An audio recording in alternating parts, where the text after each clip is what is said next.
ضعیف لکھا ہوا ہے تو آپ کے بڑوں نے لکھا ہوا ہے. کیوں لکھ گئے آپ کے بڑے کہ بی بی کے ساتھ کیا ہوا؟ 46 کتابیں دکھائی ہیں, انہیں پرنٹ بھی کروا لیا ہے اور جو چاہتا ہے اسے دے بھی دیتا ہوں. اس میں ایک کتاب کا نام ہے فرائض الصمتین, علامہ الجوینی کی کتاب ہے. اس میں وہ کہتے ہیں کہ سیدہ نبی کے سامنے سے گزری تو نبی نے بی بی کو دیکھ کر گریہ شروع کیا. اجرکم اللہ, تھکیں گے نہیں جناب. تو پوچھنے والوں میں سے کسی نے پوچھا کہ یا رسول اللہ آپ زہرا کو دیکھ کے رو کیوں آئے؟ فرمایا جب میں زہرا کو دیکھتا ہوں, اس پہ غور کرتا ہوں, تو مجھے یاد آتا ہے کہ میرے بعد اس پر کیا گزرے گی. مکمل مرثیہ ہے یہ جناب زہرا کا, جو نبی کی زبان سے بیان ہوا ہے. جب میں فاطمہ کو دیکھتا ہوں تو مجھے یاد آتا ہے کہ میرے بعد اس پر کیا گزرے گی. اس کے گھر میں ایک بہت بڑی مصیبت داخل ہوگی, اور جو مصیبت داخل ہوگی انتہکت حرمتھا, وہ اس کی حرمت کو پامال کرے گی. وہ منعت ارثھا, اور وہ اس کے ارث سے اسے میراث سے محروم کر دے گی. اس کے بعد والا جملے سنیں گے, وَكَسُرَتْ جَنْبَيْهَا, وہ اس کی پسلیوں کو توڑ دے گی. یہ نبی کے جملے ہیں اہل سنت کی کتاب میں. وہ مصیبت فاطمہ کی پسلیوں کو توڑ دے گی.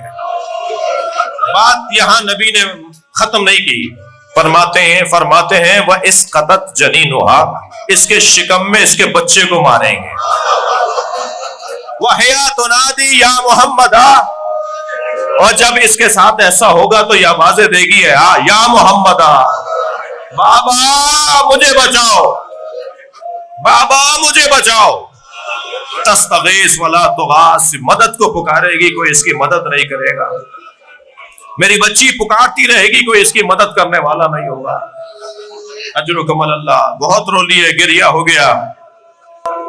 عزیزو میں آپ سے ہاتھ جوڑ کے کہتا ہوں, کبھی کسی بھی وجہ سے کم علمی ہو, غصہ اور غضب غالب ہو, کسی بھی وجہ سے آپ کی اگر کبھی یہ کیفیت ہو رہی ہو, تو ایک بات سوچ کر اس کیفیت سے باہر آ جائیے گا. اور وہ کیفیت کیا؟ کبھی غصے میں اپنی زوجہ پہ ہاتھ نہ اٹھائیے گا, کبھی غصے میں اپنی بیٹی کو نہ ماریے گا, کبھی غصے میں اپنی بہن پر ہاتھ نہ اٹھائیے گا, اور پھر کبھی غصے میں کسی اجنبی عورت پہ ہاتھ نہ اٹھائیے گا. مولا علی نے ایک یہودی عورت کو بازار میں پٹتے ہوئے دیکھا, 3 دن تک علی نے کھانا نہیں کھایا. پہنچ گیا جو علی ایک اجنبی عورت کو پٹتے ہوئے دیکھے تو علی کا کھانا پانی اٹھ جائے. اس علی نے کیسے دیکھا ہوگا دروازے کا گرنا, کیسے برداشت کیا میرے مولا نے. یہ صبر علی ہے اور وصیت مصطفیٰ ہے. یا علی میرے بعد تم پر کیا گزرے گی, تمہیں تلوار نہیں اٹھانی. مولا نے وصیت کی اور مولا نے حکم دیا, میرے بعد عہد لیا. مولا فرماتے ہیں اگر میں نے نبی سے عہد نہ کیا ہوتا تو مدینے کی گلیاں میں خون سے رنگین کر دیتا, مدینے کی گلیوں کو میں خون سے رنگین کر دیتا, مگر میں نے نبی سے عہد لیا تھا, نبی نے مجھ سے عہد لیا تھا. اجرکم اللہ. ایک صاحب کہنے لگے میں نے اپنی زوجہ کو غصے میں تماچا مار دیا, 3 دن بعد مجھے احساس ہوا کہ مجھے نہیں مارنا چاہیے تھا. میں نے اپنی بیوی سے معافی مانگی, تو جب میں معافی مانگنے لگا تو وہ مجھ سے کہنے لگی آئندہ کبھی ایسا ہو آپ غصے پہ قابو نہ پا رہے ہو تو بس اتنا ضرور خیال کیجیے گا میری بیٹی کے سامنے نہ ماریے گا. جب آپ مجھے مار رہے تھے میری بیٹی دیکھ رہی تھی, ہماری بیٹی دیکھ رہی تھی, اور وہ 3 دن سے بخار میں, اور بس ایک ہی بات کہتی ہے بابا نے اماں آپ کو مارا, اماں آپ کو بابا نے مارا.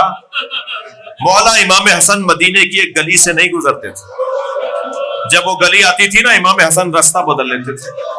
جب کسی نے پوچھا مولا آپ اس گلی سے کیوں نہیں گزرتے, فرمانے لگے میں کم سن تھا, اپنی ماں زہرا کے ساتھ جا رہا تھا, ایک شخص نے میری ماں زہرا پہ ہاتھ اٹھایا تھا, میں جب یہاں سے گزرتا ہوں مجھے وہ منظر یاد آ جاتا ہے. اجرکم اللہ, اجرکم اللہ.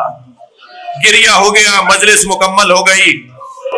عزادارو جب جنازہ جناب زہرا کا تیار ہو گیا نا تو مولا کائنات نے آواز دی ہلمو یا حسن یا حسین تزودوا امکم، آؤ حسن و حسین، زینب، ام کلثوم، آؤ اپنی ماں کا آخری دیدار کر لو، اب تمہیں ماں کا دیدار قیامت میں نصیب ہوگا۔ تو بچے دوڑے ہوئے آئے ماں کے جنازے پر۔ یہ میرے محترم عزاداروں کے ذہن میں ہے کہ جناب زہرا کی وصیت تھی میرے جنازے میں کوئی شریک نہ ہو، رات کی تاریکی میں دفنا دیا جائے۔ آیت اللہ فاطمیہ سے میں نے یہ مصائب کے جملے سنے، وہ فرما رہے تھے کہ جب حسن و حسین جنازے پر آتے تو روتے نا، ماں کو رخصت کر رہے ہیں، رو رہے تھے، روتے تو آواز بلند ہوتی، گلی کوچے میں جاتی، محلے کو معلوم ہوتا، لوگ جمع ہو جاتے اور جنازے میں زہرا کی وصیت پہ عمل نہ ہو پاتا۔ وہ فرماتے ہیں جب حسن و حسین جنازے پہ آئے تو رو ایسے رہے تھے کہ اپنی آستینوں کو دانتوں میں دبایا ہوا تھا۔ آج آپ کو بلند آواز سے روک کوئی نہیں روک رہا، کوئی نہیں روک رہا کہ آپ اونچی آواز میں نہ روئیں، لیکن حسن و حسین جب ماں کے جنازے پر آئے تو اپنے دانتوں میں آستین دبائی ہوئی تھی اور یہ بچے رو رہے تھے، سارے بچے زہرا سے لپٹ کے رو رہے تھے۔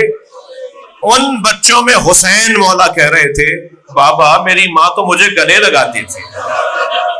زہرا نے دونوں ہاتھ پھیلا دیے۔ بی بی کی شہادت کے بعد بی بی کا یہ پہلا معجزہ تھا، کفن کھلنا شروع ہوا، دونوں ہاتھ بلند ہو گئے، حسین کو سینے سے لگایا، دونوں ہاتھ حسین کی پشت پہ رکھ دیے، اور بعض حدیثوں میں تو یہ ہے کہ ایک طرف حسن نے سر رکھا ہوا تھا، ایک طرف امام حسین نے سر رکھا ہوا تھا، دونوں بچوں نے سر بی بی کے سینے پہ رکھے ہوئے تھے اور بی بی نے دونوں ہاتھ دونوں بچوں پہ رکھے ہوئے تھے، اور 3 رونے کی آوازیں آ رہی تھیں، حسن و حسین اور جناب زہرا کے رونے کی آواز آ رہی تھی۔ جب میرے مولا نے غور سے دیکھا تو زہرا بھی رو رہی تھی۔ اس کیفیت کو دیکھ کر ایک مرتبہ ہاتف غیبی کی آواز آئی، علی حسن و حسین کو ماں سے علیحدہ کر لو، اس لیے کہ اس منظر کو دیکھ کر فرشتوں میں کوہرام بپا ہے۔ میں مجلس مکمل کر رہا ہوں، میرے لال بیٹھ جاؤ، میں مجلس مکمل کر رہا ہوں۔ عزادارو کتنے چاؤ سے، کتنی محبت سے، کتنے اہتمام سے میرے مولا علی نے حسن و حسین کو ماں سے علیحدہ کیا ہوگا، پیشانی پہ بوسہ دیا ہوگا، پیار کیا ہوگا، حسن ماں کو جانے دو، حسین ماں کو جانے دو، بچوں اٹھ جاؤ، چاہے ماں کا جنازہ اٹھا لیا جائے، سلام ہو سکینہ پر۔ حسین کے لاشیں سے اٹھائی جا رہی ہیں تو تازیانہ مارا جا رہا ہے، تماچا مارا جا رہا ہے، اور بچے مڑ مڑ کے بابا کو دیکھ رہے ہیں۔